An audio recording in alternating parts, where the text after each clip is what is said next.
Welcome one and all to Conversations with a Fan, the series in which you, the fans, talk about what you want to talk about, how you want to talk about it. Today, I got my boy Josh on for this episode. He's an avid Raiders fan. Josh, tell us how long you've been a fan and what makes you continue to be a Raiders fan. Honestly, for me, Raider fans in my family has run really deep, like to the point where like things like this have been passed down to me. Cliff Branch's card, Ken Stabler certificate, and ever since I can remember that Terrell Pryor 93-yard run, I fell in love with that, and I just continued to stay with the Raiders ever since then. Dude, the days of Raiders Terrell Pryor, that brings back some memories for me too. Oh, back when we had a rushing QB, I miss that. Well, I mean, speaking of QBs, since the moment I scheduled this interview with you, I've been dying to talk about Derek Carr. I mean, just from an outsider's perspective, since I'm a Tennessee Titans fan, so I don't get a lot of Raiders news towards me. But in an age where you'll get guys that are on 2 to 3 year leashes after the rookie contracts, journeymen, you get Derek Carr, who's entering his, I think, 8th year, 3-time Pro Bowler. He's grown over the years. Like, you see it in his yardage. You see how he's become a better quarterback, but he doesn't seem like that kind of star quarterback that a lot of guys that are on teams for like 10 plus years are.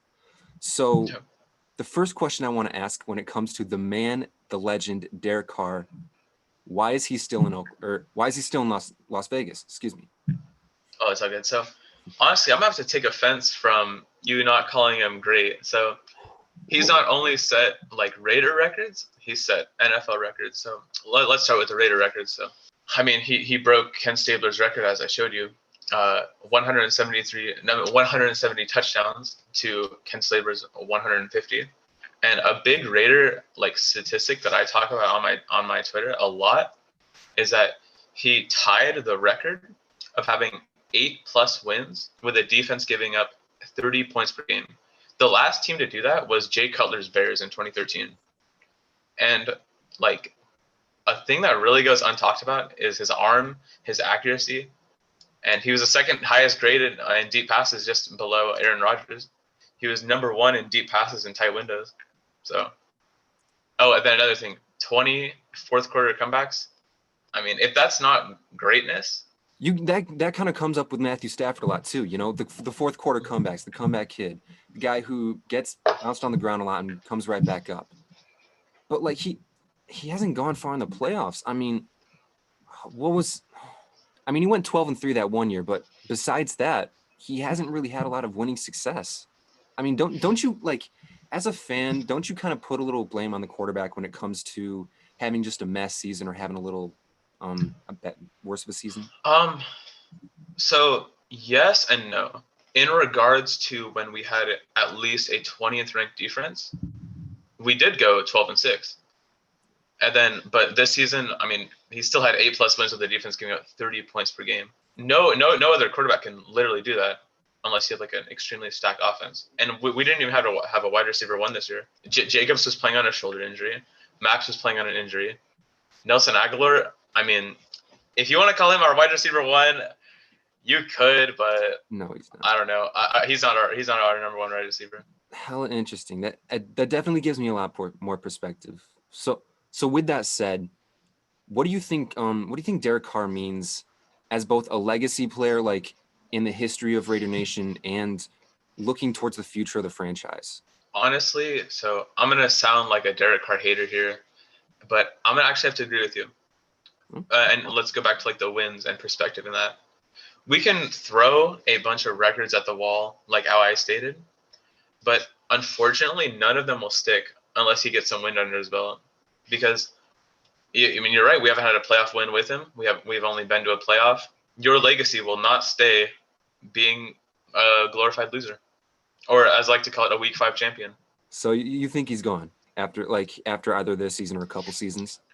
No, I think we're building towards this season, and if not this season, most definitely this season after. We have a lot of building blocks on our team. I do agree with that. So you think he's going to stay on and he can have success with this Raiders team? 100%. He showed that before. All right. And again, speaking of the future, good transitions here. Let's talk about that draft class. You know, the first round, people were the Raiders definitely turned some heads getting Alex Leatherwood when many thought he was going to drop to the second round. But then in the second round, get who a lot of people thought they would draft in the first round, Trevor Moore. So that's just the main headline on the Raiders draft. But how did you react to this draft? When I was watching the draft and I saw we drafted Alex Leatherwood, people on Twitter can agree with me. You know, I said stuff maybe that I should be banned for. But come second round when we got Merrick, I mean, that was really surprising. But you said that Alex Leatherwood would follow the second round. He wouldn't. This is per Jim Nagy. Some context on the Raiders' decision to take Alex Leatherwood at number 17. Media crushed them, but Alex Leatherwood was going in the first round. Spoke to multiple teams in the 20 to 32 range that had Leatherwood in round 1. Most teams don't agree with the pick, but it wasn't a reach. So he was not going to be in there in the second round. Now, there was another name in the offensive line department, which his name is Tevin Jenkins. You've probably heard of him. Oh, yeah. Now, when I watched his tape and I saw him take, I'm pretty sure it was, I can't remember the name right now, but I'm pretty sure it was Cosme. Have you ever watched the movie Blindside? Yeah, have you watched the movie Blindside where the offensive lineman takes that guy over the stands and then throws him over? That's basically what Tevin Jenkins did to that guy, and I fell in love with him. But watching a lot of tape, he is not good in the rush game. And Alex Leatherwood ranked number 1 in the rush game, even above people like Penei Sewell and Rashawn Slater. And a thing with Tevin Jenkins, he has a terrible holding problem. And Raiders scout would have to agree with me here. But in terms of like ceiling, like I'll have to actually agree with Colin Cowherd here. Nick Saban is a mastermind at squeezing potential out of people. And what you see of Alex Leatherwood, you're going to get. And if you're telling me that I can get the best rush blocker in the draft at 17, please, especially with Kenyon Drake, I mean, come on. The last real question that I want to really get into with this, so the Raiders, just in terms of location, had some turmoil going on. A couple years back, they decided to move from Oakland, where they'd been for a good while, to Las Vegas. What was your reaction to that, both at the time and now? At the time, I was like, Las Vegas, that's an amazing location, but I feel that we're going to have some problems with players like doing drugs, gambling, going to the strip club. Yeah. But honestly, now I don't even care. It's just weird looking at LV and not OAK. Yeah. But I mean, I guess I'll have to get used to it. But no, I like how Las Vegas has a team. It's a popular place, very, very beautiful place. I mean, that stadium is oh my God, that's a head turner. I love that stadium. The recent report of the what was it, like the club that was going to be near that end zone? Oh my God. Did you see what Malone tweeted? He said that Derek Carr is going to throw his throwaways at the sinners grinding at the club. I thought that was pretty funny. That was pretty funny. Damn. Besides that, I'm just want to get in some quickfire, just like the last time I did it with a Buffalo Bills fan. Just gonna get some quick 1 or 2 minute answers out of you for some questions on certain positions or certain things inquiring with the Raiders. The first one, Kenyon Drake, 2-year, $11 million.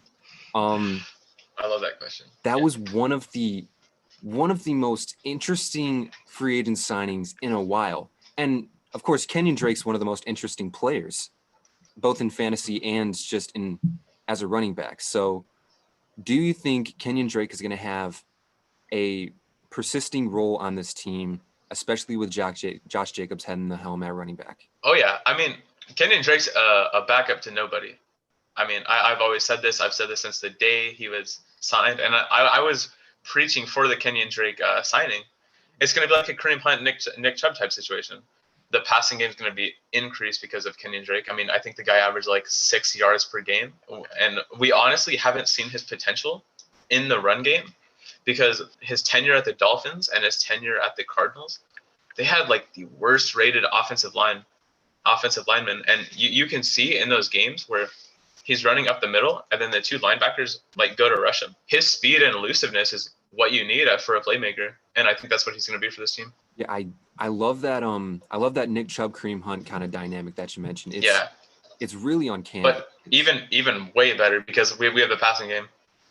Nick Chubb and Kareem Hunt, I can look. I lived in Ohio for 2 years. I can speak on that Cleveland Browns passing game, but that's a conversation for another day. That's a different conversation. I'll leave it at that. But this is about the Raiders. So next question. Pete, speaking of that passing game, though, you're gonna find a wide receiver, maybe even two. Henry Ruggs. What is he gonna do? Anything? Nelson gonna do anything? What's good? What do you mean? He's already doing stuff. A very, very unknown statistic that obviously, like, this is probably my staple on my Twitter. When Henry Ruggs is on the field, the Raiders average 29 points a game. When he's off the field, the Raiders average 24 points a game. He opens up for people around the map, or around the field, like through double coverage, through pass interferences, just through his speed. All he needs to do is just polish his route running, and he's gonna be like Cliff Branch. I really see Cliff Branch in him. Last year, to be honest, I know there was a little injury concern with him with missing a couple games, but his knee first game.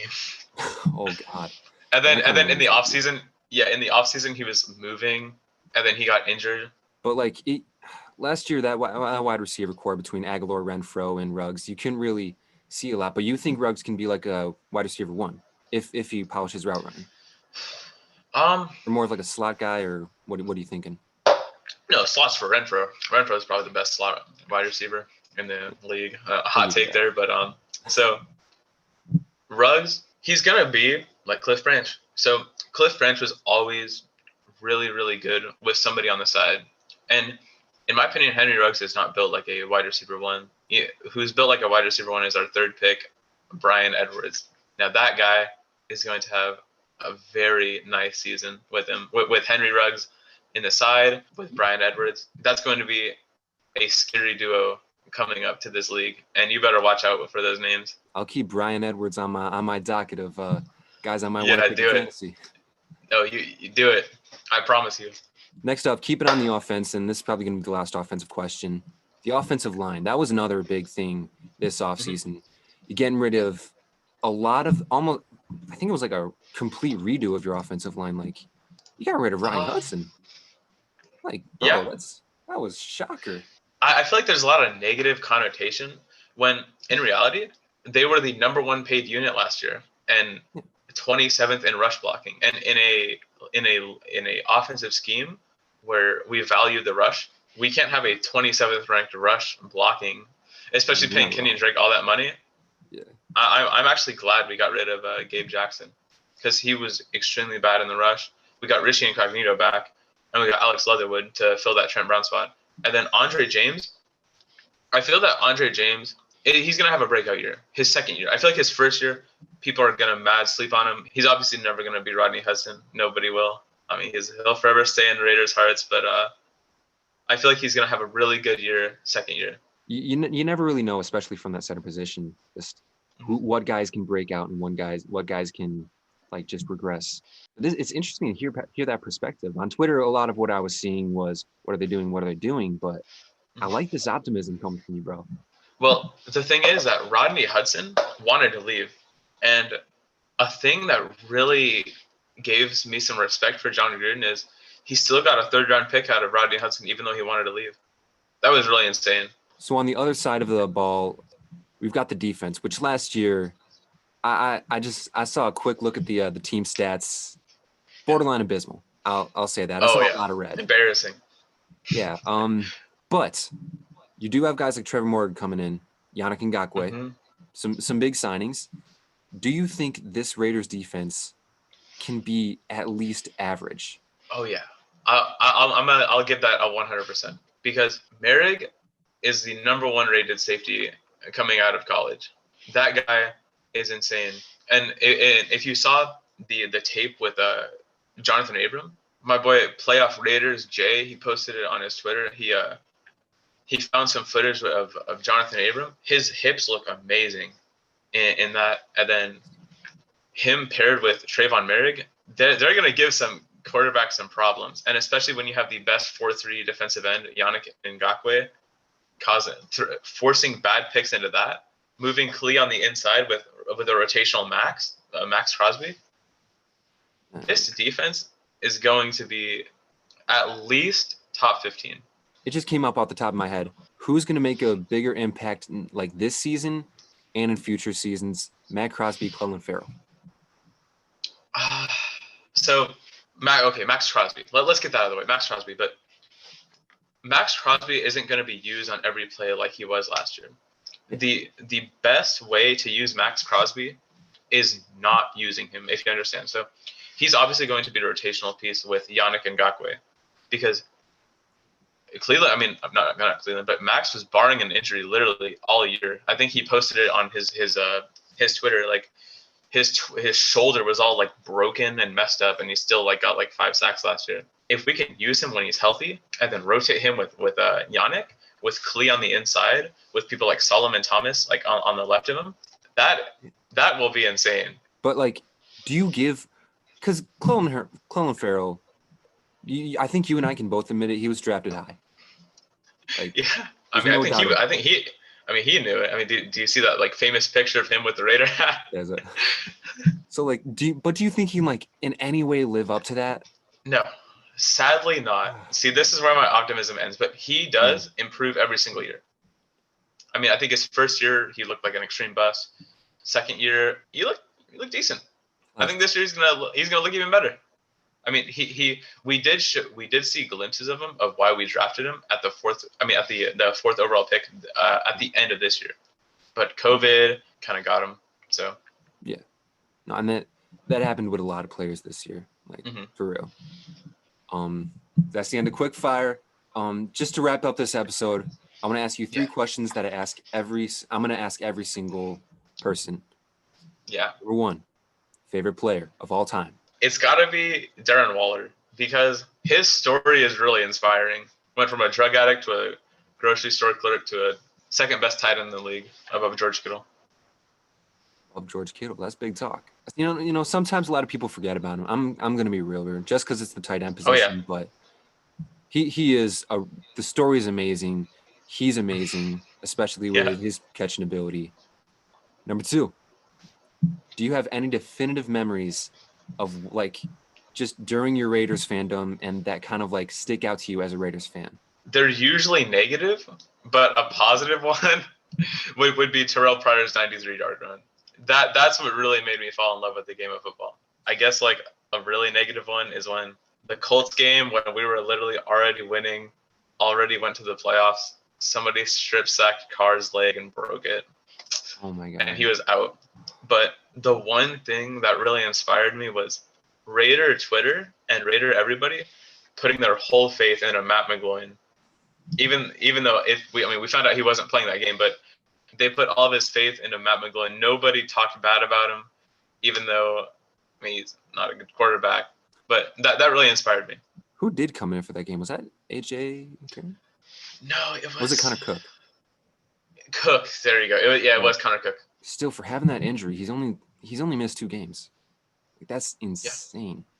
Yeah, and people call him a fragile. I mean, I think he broke his pinky on snapping. He came back to that game. He broke his entire fibula, missed a playoff game, and then he hurt his groin, and then he was out for that game, unfortunately. I'll be the first to say it. People, even I, underestimate a lot of injuries that these guys go through. Like, a groin's nothing to mess with. No, not even. Yeah, but final question. 1 word. You only get 1 word. It can be hyphenated. I don't care. But in 1 word, describe RaiderNation. Unified. Unified. Even though there's like a lot of haters on like Raider Twitter, they hate this about Carr. They hate this. They hate that about Carr. They love about Carr. Yeah. They don't like Ruggs. They thought he was a bust. You know, this and that. They're all rooting for the same thing. And they all want to see the same people succeed. Like, whenever I talk to like people who hate Derek Carr, people who love Derek Carr, they just want to see wins on the board, and that's something I can respect for Raider fans. So they're really unified in that perspective. I love to hear that, man. That's because like on my last episode with a Bills fan, I heard the 2 words loyalty and negativity. I feel like what you said kind of like brought those 2 together, though. Unified. I love to hear that. I love to hear that. And I love this conversation, man. Unfortunately, we got to end it here. But if you guys want to talk with either me or Josh on one of my left or right, I don't know which because I haven't edited yet. We got our socials down below. You can type those into Twitter. Talk with us then. If you want to be on a future episode, if you're an avid fan of a sport, a team, or a player, and you want to talk with me about something, contact me with that social down there on Twitter. And we'll see you guys later.